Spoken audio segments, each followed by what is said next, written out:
1, 2, 1, 2, 3, 4. Almost the weekend and you don't know what to do.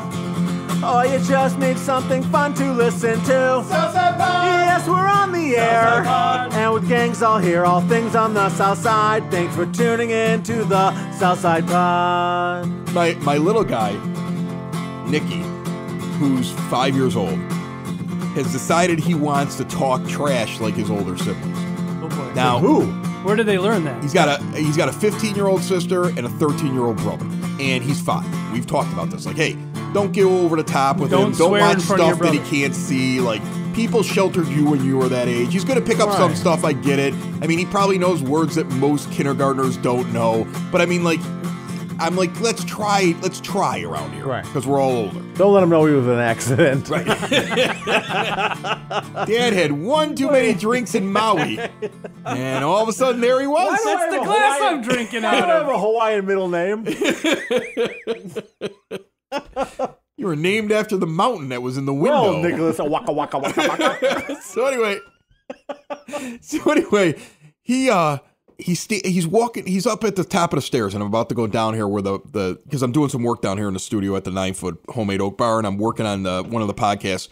And there's like some dirty clothes at the top of the stairs, and I don't know how everybody else's house is, but I think pretty much every house on the south side, If you have children, laundry gets kicked down the absolutely. stairs. It's at the bottom of the stairs, yeah. right? Yeah, It's bottom on the stairs, and then the bottom of the parents stairs. yell like, "Hey, get that all the way down the stairs and get into the laundry." By the room." way, if you don't have children, you have no excuses. No, you're just a None. slob. You're a slob. Okay. You need to talk to your wife about your dirty house if you don't have it. And you know what? Or talk to your husband for an equal opportunity. I'm just saying. Okay. People with no kids that have a dirty house drive me nuts. So he's standing at the top of the stairs. I go, "Hey man, you threw these down the stairs, right?" He goes, "Yeah." And I'm like, "What's the rule? Come on, like this is Yeah. a Nicky chore. Nicky, you got to throw this down the stairs." And he goes, "You're a Nicky chore." And then he just runs That's away a good from one. me. That's a really good one. That's a sick burn that I was would use total still. sick You're a burn. Nicky chore, and then Yeah. he just runs away I from like me. it. So his new thing now is everything I tell him, he goes, "You're a." So I'm like, "Chew with your mouth I closed." do this to my You're kids. You're a mouth chew closed. with your mouth Yeah. closed. You're a mouth Your closed. face is a mouth Yeah, closed. like, that's his thing. And I That's look at him coming and next. what happens is the older kids laugh hysterically. And then I start Wait laughing. till you're And talking I'm about like, your I'm mom. You're like, you're talking about your grandmother. Right.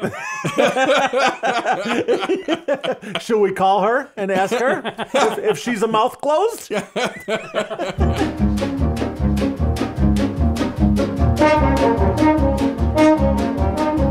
Sometimes you just want to know what's going on around you. That's why we now have the Southside Pod Word on the Street.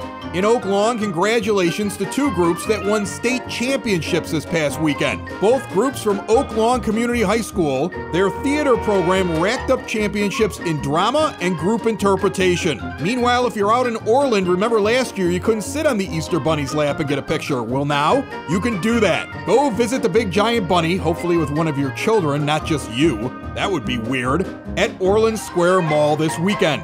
Meanwhile, out in Dalton, the school district that's number 149 voted to remove one of its own members, Wilbur Tillman, and that was unanimous. What did he do? A special counsel investigation found that Tillman had acquired from the district a list of vendors, and then he was going to try to get campaign contributions off of them. That's a no-no. As the great Hawk Harrelson would say, he gone. More vaccinations being handed out all over the south side of Chicago, and now a new mass vaccination site is expected to open up at Chicago State University on April the 5th. That's at 9501 South King Drive, and it will be overseen by the Chicago Department of Public Health. At full capacity, this center is supposed to serve 1,200 walk-up and 1,000 drive-through vaccination appointments per day. At this point, this is restricted to Chicago residents only. Go to the site that everybody's using right now to try to find a vaccine for this and other vaccine centers, ZocDoc.com/vaccine. Although we have learned here that an awful lot of Walgreens and Jewel Oscos are taking appointments as well in the southwest suburbs. Check those out if you're looking for a vaccine. This Sunday is Easter. This upcoming Tuesday, all the local elections get decided. Pretty much every village on the south side is having some sort of an election. Remember, early voting can be done at the big courthouses, Bridgeview and Markham. then your village itself may have an early voting location. Otherwise, you're using the same places you would vote in any other election on Tuesday. The weather that day is going to be 76 and partly cloudy. Before we get to that, though, we're going to be chilly. 38 the high on Thursday, up to 51 on Friday, rises to 67 on Saturday, and then 72 on Easter Sunday. And then we're going to hold in the 70s all the way up until the White Sox open up at home on Thursday, where it drops down to 65, and we see our first rain in the evening. That's your Southside Pod Word on the Street, found everywhere podcasts can be found, and always at southsidepod.com.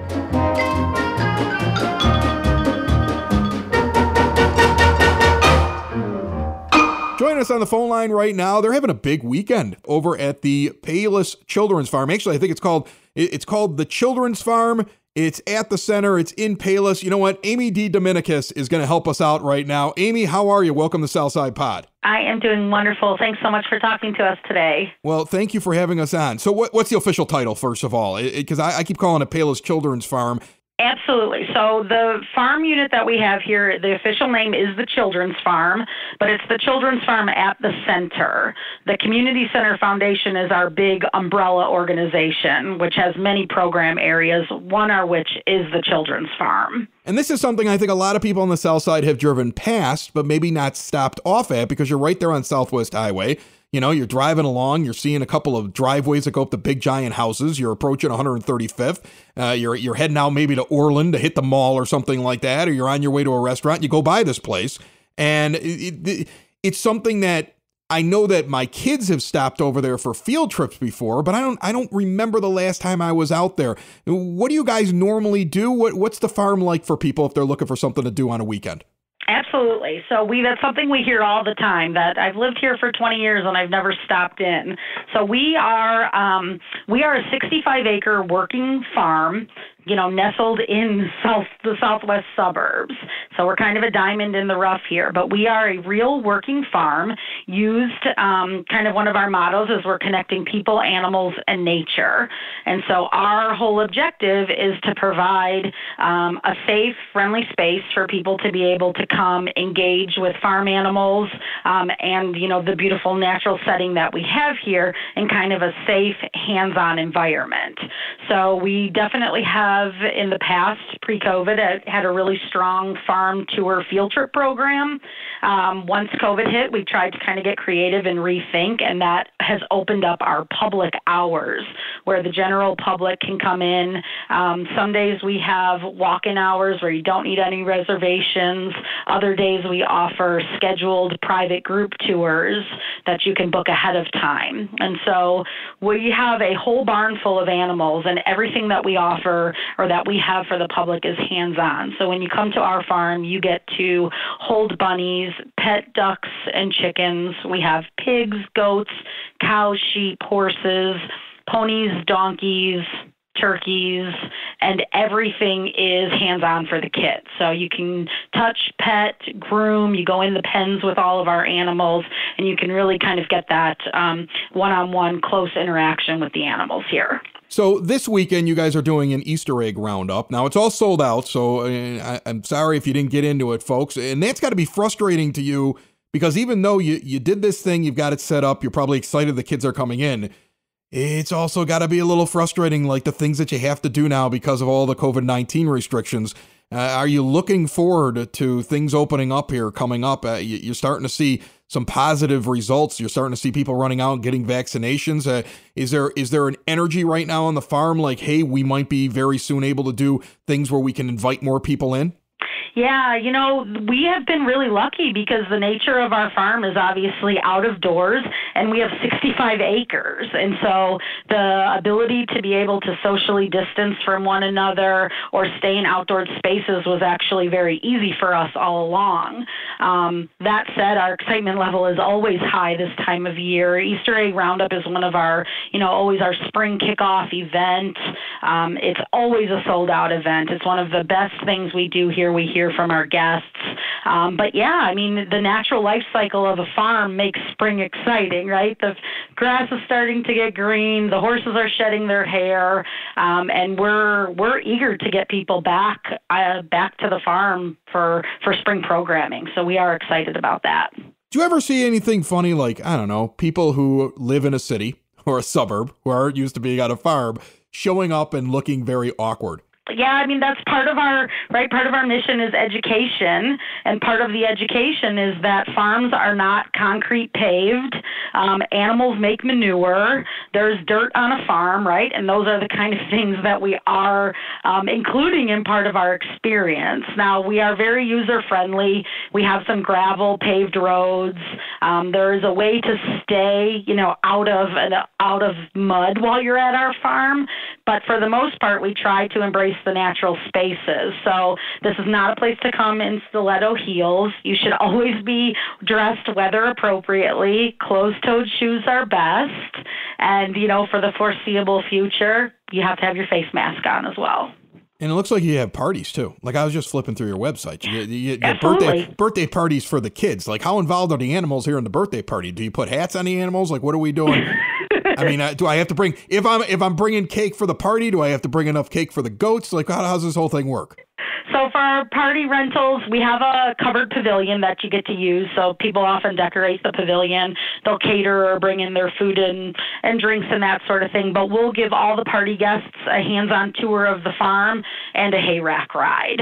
And once social distancing requirements are dropped, we'll also be able to bring back our pony and horse rides. But that's all on hold right now until we re-enter phase 5.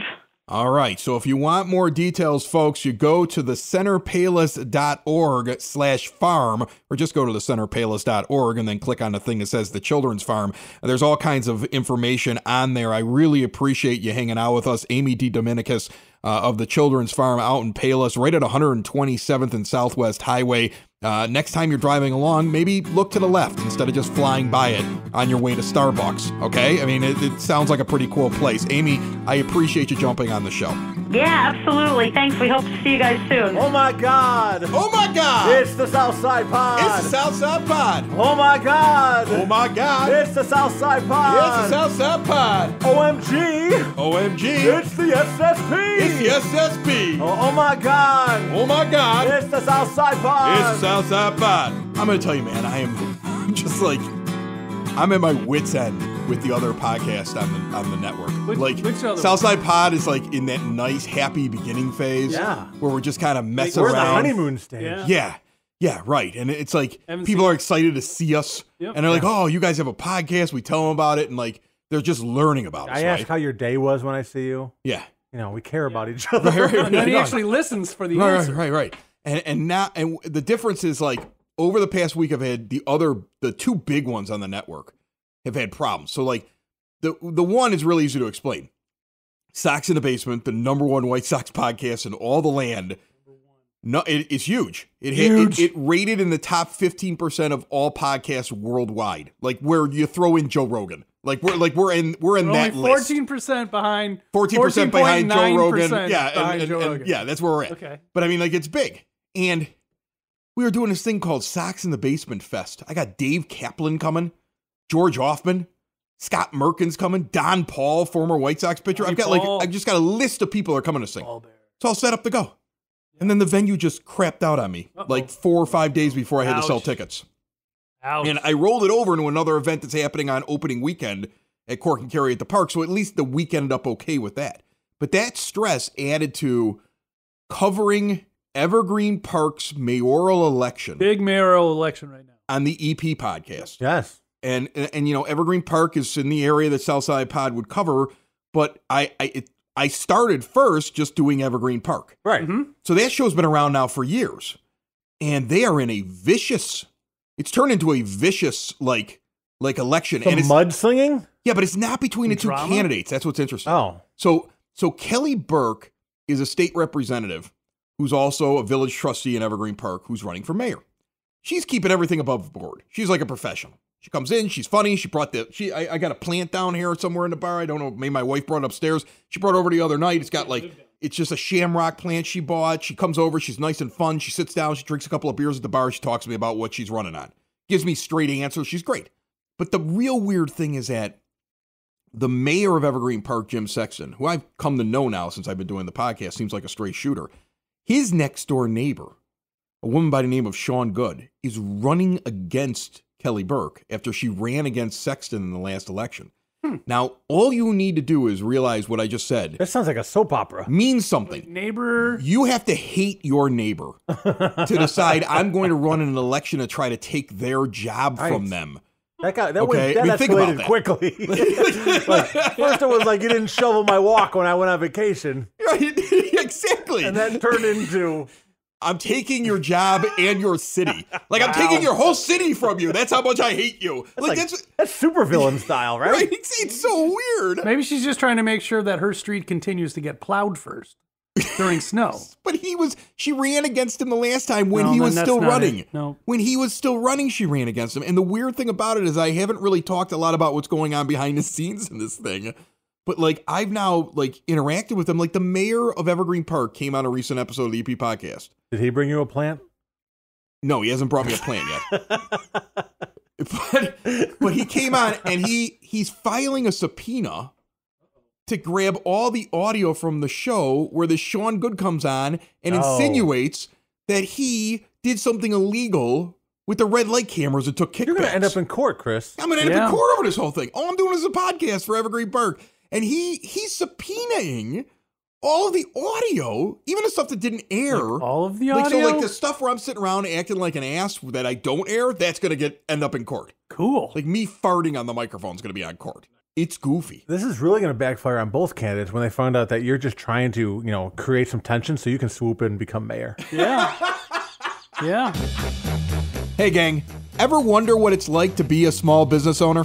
It's confusing. Weird expenses coming out of nowhere. And when you throw in health insurance, forget it. Nobody understands how that works. If you own a business, big or small, it's one of the biggest expenses you have all year long. And yet, we all wait until open enrollment at the end of the year, and then we think to ourselves, next year I'll get a jump on it. And then it's another year of paying way too much. If you're a business owner, big or small, HR representative that wants to impress the boss, give Butch Zemar of Elite Benefits of America a call. Save yourself or your boss thousands or even tens of thousands of dollars a year. Reach out to Butch right now, 708-535-3006, or shoot him an email, butch@elitebenefits.net. And be sure to check out the Zemar podcast. Don't wait till the last minute. Put Butch Zemar to work for you now. It is now time for your South Side Sound Check. Live music is back at many venues. Check out these. At 115 Bourbon Street this Friday, the 2nd of April, 2 shows starting at 9 p.m. The Rolling Stones cover band Rocks Off taking one stage, and the pop-punk hits of Sugar Riot on the other. Saturday night, the Ron Burgundies take a stage, while Godsmack tribute band Voodoo takes another. To reserve seating at any one of these shows, visit 115bourbonstreet.com. The Thirsty Beaver in Crestwood also has live music. The Biggest Little Rock and Roll Dive Bar on the South Side presents Superfly Redneck on Friday night and the Loop Rockers on Saturday. Both shows kick off at 9 p.m., 5599 West 127th Street. And Durbin's of Evergreen Park at 102nd and Kedzie has karaoke again, Wednesday and Saturday nights, plus Friday nights, every Friday night, a DJ in-house. If you're a band that wants to talk about where you're going to be playing on an upcoming weekend, or a venue that wants Southside Pod to pass along the information, hit us up anytime 24/7 and leave a message at 708-459-8406. 708-459-8406. That's your sound check, and this is Southside Pod. This week for eating the Southside Pod is out at Louisa's. This is at 14025 South Cicero in Crestwood. That's on Cicero, just south of Midlothian Turnpike. And I have 2 wonderful ladies that, while I've been getting the food here, which is incredible and I can't wait to talk about, have given me some of the best stories. I've got stories about Italy. I've got stories about what the last year has been like during these crazy times. It's been incredible to listen to. First, I want to talk to the person here though that does, as from what I understand, the majority of the work in the kitchen. Followed her grandmother Louisa around, and now basically runs everything. Kara, how are you? Good. How about you? Thank you for having us. I really appreciate you having us over. This is great. You brought out some different items. Before we start talking about the food, let's talk about when you started. Because to me, I've known of you. I've had people tell me about you. I've had people say, hey, if you like deep dish pizza, this is definitely the place to go. And we'll get into whether or not this is actually deep dish in a second, because I like how you guys describe it. But I didn't think that you were around for 40 years. 40 years this place has been around? Yeah, 1981. So 81 this starts, and it was your grandmother? My grandma and my mom. Okay. And so when the whole thing gets started, was the idea that just going to be a small pizza place? Was it an Italian restaurant? What was the plan, Mom? Well, when we first opened, it was just that over there, the bar room. Okay. And it was small. And my mother always said, let's start small. Yeah. We want to start small and see how well we're accepted. And that's what we did. We opened, and it was just in that room over there, and it was very small. It was all just us working. The kids were little. We were little and working, cleaning off the tables, wiping down the booths, washing the dishes. You guys remind me of we had a family restaurant, not me. I was by the time I came along, it had been around for a long time. But there was a Lanuti's restaurant in Ladd, Illinois, and it was the same thing, basically the same size as what you started off with. Okay, with a bar that was running there like lengthwise along the wall, and the kids were all running around and helping. So you basically grew up inside of a restaurant, right? And my youngest son, had a little basketball net up there that he would play. He was like 7. Okay. And all the customers, when they came in, their kids would come in and they'd all go to the front and play basketball with my youngest son. And everybody pitched in. It was just, and we lived in Elmhurst at the time. I raised my kids in Elmhurst. So you lived in Elmhurst? Yes, but opened the place down here. But my mother lived down here. Your mother lived in Old Forest. Okay. So 40 years in Crestwood. You hand roll, like there are items we're going to talk about here. This is all handmade. Yes, I make the dough from scratch. It's incredible that you can tell too. Yes, I make I take my eggs, I do my flour, I make my dough, I let it sit for like the lasagna noodles, and then I roll them 4 and 5 times through a machine. For the gnocchis, that's the same thing. I do my potatoes, I put them through the ricer, I put the eggs, flours, mix them all. I have to roll them by hand, then I got to cut them, and then I got to put an indent in them so the sauce catches the indent. So you can, really, these aren't what you buy inside of the store grocery aisle here. Let's talk about the gnocchi. Yeah. Okay, let's talk about that first. So right now it looks like we got a marinara that's on it. It's a good sauce. I like it. We make our sauce every day. My mom makes it every day. You said that you said your family was just north of Rome, but I'm going to say that with Abruzzi, right? Abruzzi, right? I knew I'd been in there before, and I couldn't remember the exact thing, but it was. This seems like sauce-wise, I would put you even a little bit further north in terms of like because it's not heavy. But it's not just like water either. I mean, this is a good sauce that you guys make, and I would imagine this is also handmade as well. Like it's a recipe. Every day, same way, the same thing every day. Yes. So tell me a little bit about the gnocchi. And how popular is this? Because very, very popular. You don't get not too many places. Like I know when I was in Italy, there was a couple places that made it by hand. But I think generally in Illinois, they say they make them by hand, and then I go there because I get all excited because I'm like, oh, I want to try them and see if they really make them by hand. And then I go to eat them, and I know they're not by hand. I mean, I know what they taste like, but they're just light, fluffy. And I can't teach. The weird thing is, like, my grandma taught me, like, she really took the time out. And of course, I was always like by her, right next to her, watching her. I tried to teach, like my mom one time and my brothers. I make them like bullets. She makes them like rocks. I mean, they're like rocks. There's like a rock. I mean, if I had to make like a rock, okay, it'd be a little heavy.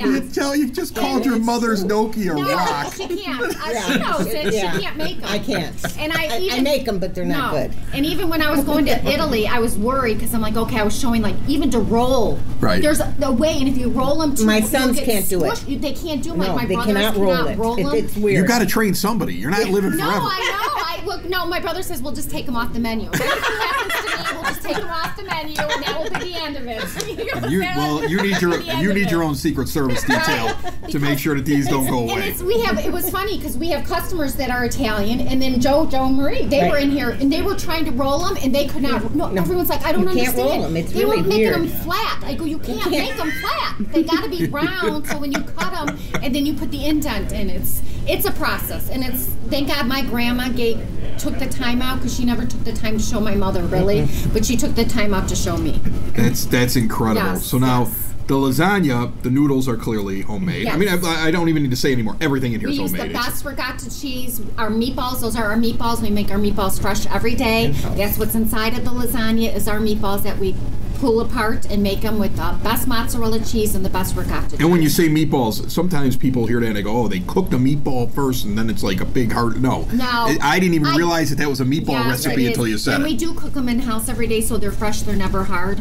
I want to get to the pizza because the pizza is really the star of the show, right? I mean, I would imagine even though the gnocchi's a big, highly asked for thing, for your pizza's your thing, right? Right.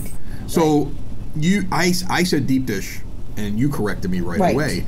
That it's not. Explain that to me. Okay, it's not. Deep dish is usually very doughy, and our pizza is not doughy. It's a pan pizza. It's thinner. Here we always say it's as thin as a thin crust. On the bottom. Yeah, it's just a little thicker on the sides because it's made in a frying pan, and it's in a cast iron. Right. So it still has the cheese on the top of it. Yeah, there's the fresh ingredients and the tomatoes. Right. Which again, another great story that we got before. Seriously, we could have done 3 Southside pods with these two. Your family had a tomato farm. Yes, in Hollandsby, West Virginia. So the idea is that, like, even the pizza, like the tomatoes and things like that could be used on the pizzas. You can them, and it's incredible. These are fresh tomatoes that are sitting on top of it. The ingredients are great, and you're right. It's thin on the bottom. Mm-hmm. But when you get to the crust, you didn't skimp on the crust. No. And it's got the sauce up on the top, but you don't skimp on that. You don't skimp on anything here. It's just not so big that you're going to have one piece and be like, I'm done. That's right. You know? It's not right. It doesn't. It was, what did he used to call it? A cheese pie or something where you get so much cheese on there that you can hardly eat one piece. And so with this, you would order this and you would actually eat the pizza instead of having one slice and then saving it in your fridge and for 2 days. my mom always used to say, don't overdo anything. You want to taste everything. You want to be able to taste the good crust, the good tomatoes, the cheese, and what other ingredient. Don't overload it where you can't taste. It all tastes like one big blob of something. You can taste everything on our pizza. If I had to categorize this place, how would you like me to categorize it? Because I look at it and I go, okay, family, small, cozy. I could bring my kids here, but I could also have a date night here because the lights are a little dimmed. We get a lot of first dates. We've got people who propose to them here. They come back after 20 years. Anniversaries. They got engaged here. On He got on his knees. Table 1. Yes, right. Table 1's the engagement table. No, table 1 is the lovers table. From day one. From day one. That's where people that were coming in to hide or whatever, they always sat in the corner. There's a corner table. That's the lovers table. You have a casual atmosphere, but I feel like I could get dressed up for a date night here and wear like a nice dress, and it would be very romantic. And we've seen them come in like that too. Yeah, a lot. So if I come in here, if I'm listening to Southside Pod right now, and I'm going to come down Cicero Avenue, and I'm going to head over to Louisa's, just south of Midlothian Turnpike, what would you say if I had to get one thing? Because look, we became pigs here. We tried 3 things, and we probably could have tried another 30. Yeah, that spaghetti's homemade too. Exactly. So I'll give you each a thing to tell me that you would recommend the most for somebody to try. That I love the most, I love my gnocchis. Your gnocchi is go get the gnocchi. I only eat them here, or if I'm in Italy, that's the only 2 places I eat gnocchis. I would say if you're coming in for the first time, you got to do the pizza. Yeah, the pizza's really good. The gnocchi's great, but the pizza's you got to do the pizza if you're coming in for the first time. And then usually we let people try them and something. And once they try them, they go. Well, Grandma used to work at Duays, right? That's the whole thing. It's not the same. It's not the same recipe, right? But you could see the influence when you're having it. Yeah. I think we have the best. And when we first opened, my grandma, it was basically pizzas. Even though she had her homemade stuff on the menu, but everybody came in for the pizza. So what she used to do, she used to give them a little sample of the pasta with the homemade sauce, and then they're like, oh my God, now we don't know what to order, so then we have to order a small pizza and an entree and share it. But that was the way for her to hook in and let people try her other stuff on the menu. Okay, so your mother's a pizza crack dealer. Yes. All right, I get She it. knows she gets you. I see. Trying to keep coming back. I see how Louisa's operates. I'm pretty sure I'm looped in now, and I'm going to be here every week, okay? All right, so make sure that you check out Louisa's. Once again, it's 14025 on Cicero. Look at that. Mine like a steel trap. I didn't even have it written down. On Cicero, just south of Midlothian Turnpike. And thanks so much for feeding us tonight and talking about your wonderful restaurant. Love having you. Thank you so much. Thank you.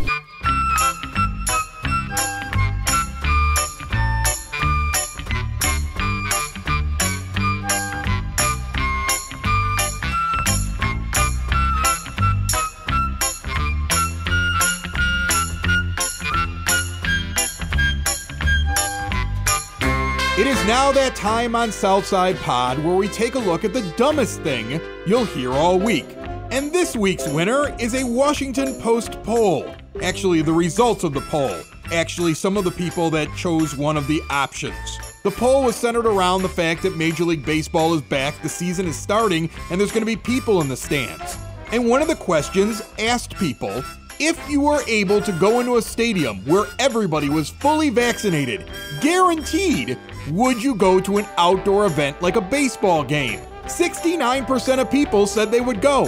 Folks, that means 31% of people were not going, even after being told you're outdoors and everybody has a COVID vaccine. That means 3 out of every 10 people are just becoming hermits now. I mean, I get it. Traffic's going to be better. I'll be able to get better concert tickets. I'll be able to sit behind home plate. I mean, it's going to be better for me, I guess. But 3 out of every 10 of your neighbors is just going to live in their house now, even after everything goes back to normal.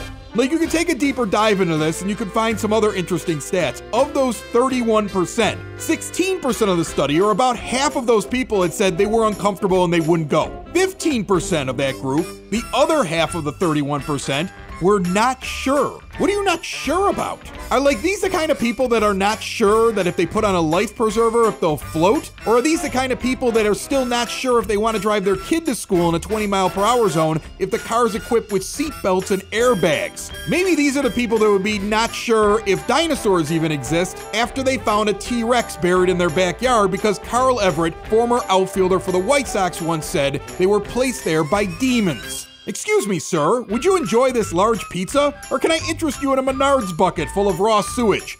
I'm not sure. I shouldn't let these things drive me nuts, though. In the end, we're all gonna have less traffic. It'll be easier to get a table at a restaurant, and I'm definitely getting front row for Foo Fighters next time they come into town. You know what I am sure of? That's the dumbest thing you're gonna hear all week.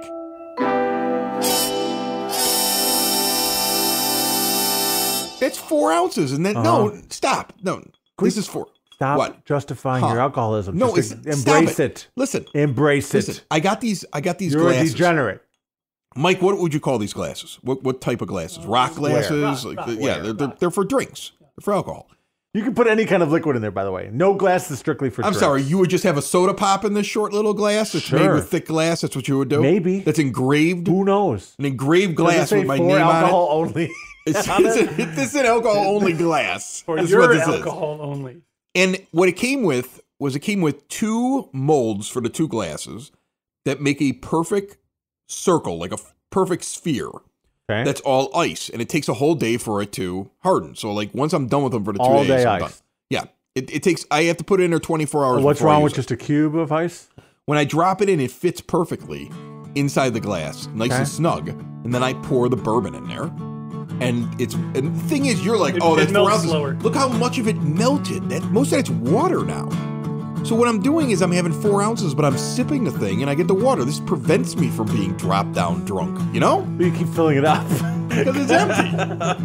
Thank you for listening to see what's happening on the Southside Pod. On the Southside Pod. Join us again. And be sure to tell a friend about the Southside Pod, about the Southside Pod, all things about the neighborhood we live in, all things about the places that we go. It's the best side of Chicago, the Southside Pod. Ba-da-da-da-da, ba-da-da-da-da, ba-da-da-da-da, ba-da-da-da-da.